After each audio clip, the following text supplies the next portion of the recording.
Hello बच्चों, ये हमारा उत्थान बैच है जो क्लास 10th के लिए है। इसमें हम पढ़ रहे हैं मैथ, जो हमारे सेशन 2024-25 के लिए है। और ये हमारा चैप्टर है 3। कौन सा है? चैप्टर है 3। ठीक, इसमें क्या है, हम पढ़ रहे हैं चैप्टर दो चर वाले रैखिक समीकरण युग्म, जिसमें हम ग्राफीय विधि को कर चुके हैं। ग्राफीय विधि हमने आपको समझा दी थी पिछली वीडियो में। आशा करता हूँ कि आपको बहुत अच्छे से समझ में आई होगी। इससे आगे हम बढ़ने वाले हैं आज।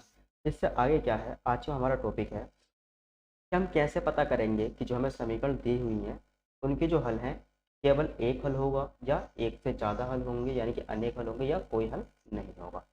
उसके लिए हमारे पास ये 3 एग्जाम्पल दे रखे हैं। हम एग्जाम्पल नंबर 1 देखेंगे, जिसमें हमें दे रखा है x माइनस का 2y बराबर 0। ठीक, और दूसरा दे रखा है 3x प्लस का 4y माइनस का 20। अब देखो हमारा फॉर्मूला क्या होता है, फॉर्मूला हमारा होता है a1 upon a2, b1 upon b2 और c1 अपॉन c2। ये एक दूसरे के बराबर में होते हैं। तो देखो जब हमारे पास हमें चेक करना होता है कि कैसे हल होंगे, हम ऐसे मान निकाल लेते हैं। देखो ये हमारा पहला वाला जो काम करेगा वो करेगा, इसके हम निकालेंगे तो यहाँ निकालेंगे a1 बराबर 1, b1 बराबर माइनस का 2 और c1 बराबर कितना है। ठीक, अगर ऐसे इसके निकालें हम, तो इस वाले के निकालें तो इसके निकालेंगे हम a2 बराबर का 3 आ गया, b2 बराबर का 4 आ गया और c2 बराबर आ गया माइनस। ठीक, हमारे पास ये दोनों समीकरण से हमने ए बी सी के मान।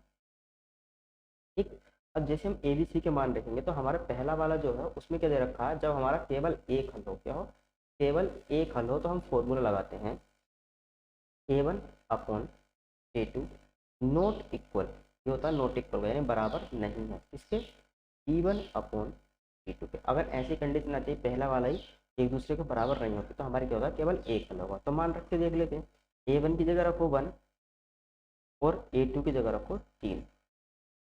ऐसे ही b1 की जगह रखो -2 और b2 की जगह रखो माइनस का कितना, वो प्लस का 4। अब देखो अगर हम इसे सोल्व करें कि ये दोनों बराबर है, नहीं है ना, ये बराबर। जब ये बराबर नहीं है तो हमारे कितने हल होंगे, हमारा ओनली एक हल। आशा करता हूँ कि आपकी समझ में आ गया होगा कि एक हल वाली कंडीशन में हम क्या करते हैं। आइए अब दूसरी कंडीशन पर करते हैं हम।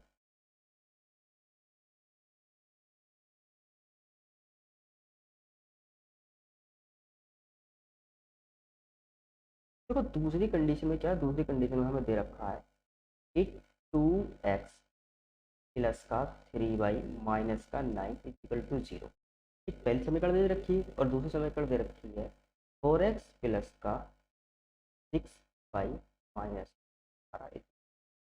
यहाँ से हम a1 के मान निकालेंगे तो a1 का 2 आ गया, b1 का निकालेंगे तो 3 आ गया और c1 का निकालेंगे तो माइनस।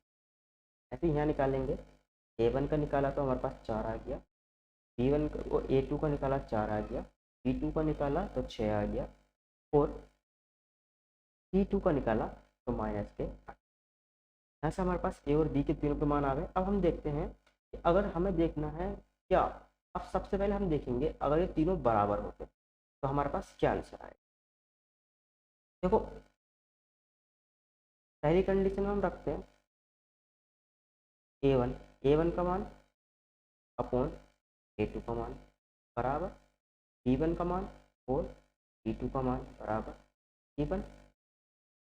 ए1 का मान हमारे पास कितना 2 और ए2 का हमारे पास है बराबर बी2 का मान, हमारा बी1 का मान हमारे पास है 6 और b2 का मान है हमारे पास में, और b1 का मान है हमारे पास 3 और b2 का है 6 और यहीं c2 का मान है हमारे पास माइनस का 9 और यहाँ है नीचे माइनस।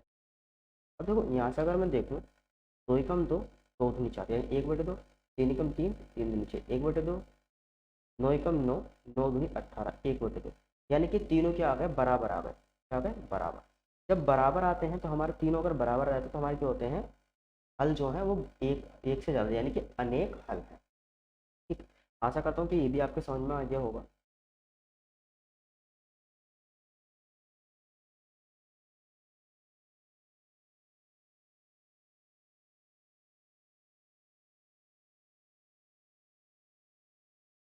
अब आते हैं अगले वाले पर जो हमारा लास्ट है 3 वाला।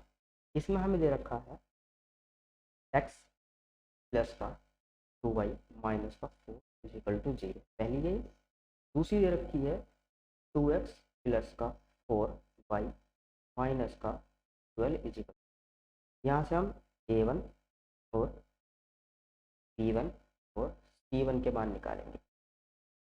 a1 का मान क्या है 1, b1 का मान क्या है 2 और c1 का मान है -6। ऐसे यहाँ से निकालेंगे a2 का मान,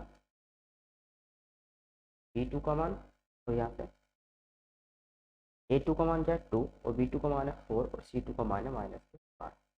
अब देखो हम क्या करेंगे, हमारा इसमें जो फॉर्मूला लगता है वो लगता है a1 अपॉन a2 बराबर b1 अपॉन b2 और c1 अपॉन b2, यानी a1 और अपॉन a2 बराबर है किसके, b1 अपॉन b2 के, लेकिन ये c1 अपॉन c2 के बराबर नहीं होगा। a1 का मान हमारे पास क्या है 1 अपॉन 2 बराबर, यहाँ पे क्या रखेंगे 2 अपॉन 4 यहाँ बराबर, और यहाँ कुल नहीं आना चाहिए, यानी कि हम लिखेंगे -4 अपॉन -12। देखो 1/2, यहाँ पर 2 कम 2 2 2 4, यानी कि ये दोनों तो बराबर है कि 1/2 1/2, लेकिन यहाँ देखें 4 कम 4, ठीक है, और 4 3 बारह, ये कितना आ गया 1/3 आ गया, यानी कि ये बराबर नहीं है।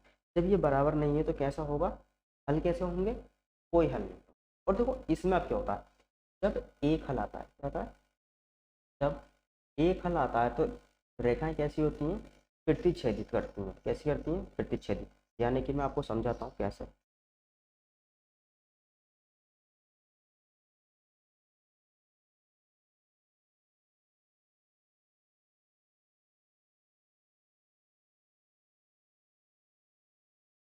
देखो अगर हमारे ये केवल एक हल आए तो क्या होगा, रेखाएं को ऐसे एक दूसरे को प्रतिच्छेदित करेंगी जब केवल एक हल होगा।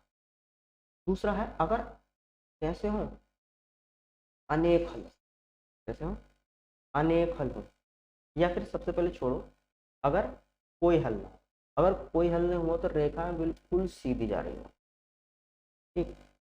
और अगर अनेक हल हो तो रेखाएं कैसी होंगी, समपाती। इस बात का हमें ध्यान रखना है कि रेखाएं प्रतिच्छेदित कब करती हैं, रेखाएं समपाती कब होती हैं, और रेखाएं समांतर कब होती हैं। तो आज की वीडियो में बस इतना ही, मिलते हैं नेक्स्ट वीडियो में, और इसके बाद में हम देखेंगे एक्सरसाइज 3.1 को।